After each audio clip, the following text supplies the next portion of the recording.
Hello, welcome back to my kitchen. Today I wanted to make some pesto, so I thought I'd put the camera on and show you guys how I make pesto.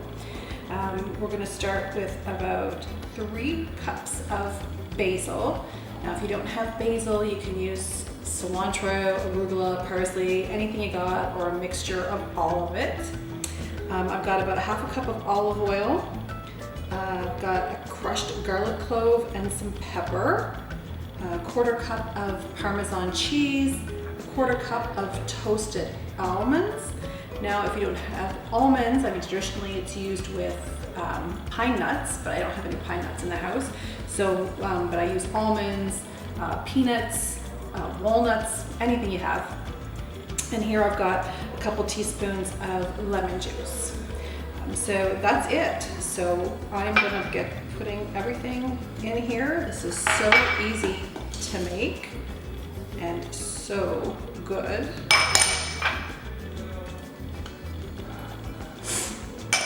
And put just a little bit of that juice in there. Not all my oil. I'm gonna use that as I need it.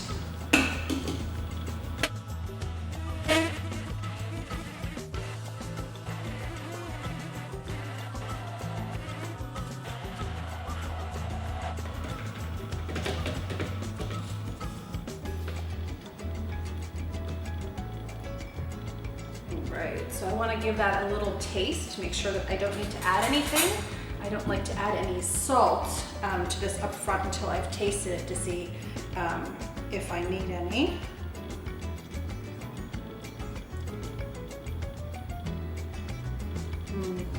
This is good, but it does need a little salt.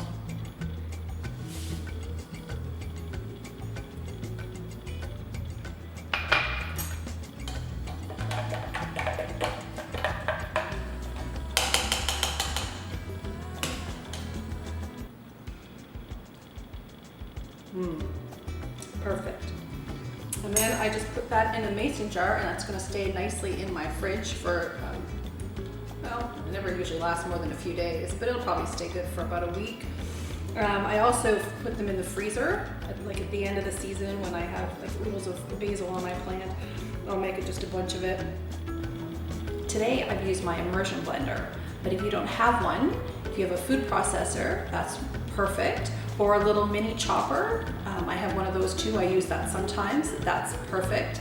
In a pinch, I think you could probably try the blender. That would work as well, as long as it gets all those nuts chopped up. All right, so now that we have the pesto made, what do we use it for? We like to use it on pasta, of course. It's a nice condiment on sandwiches. And we also put it on a pizza for a base in lieu of a tomato sauce. And I've also put it on chicken and salmon and baked it in the oven. There's so many things that you can do with it. Last time we made it, my husband put it on eggs and he said it was delicious. It's just gonna brighten up anything you put it on. So I hope you do try to make the pesto, and we will see you next time. Bye-bye.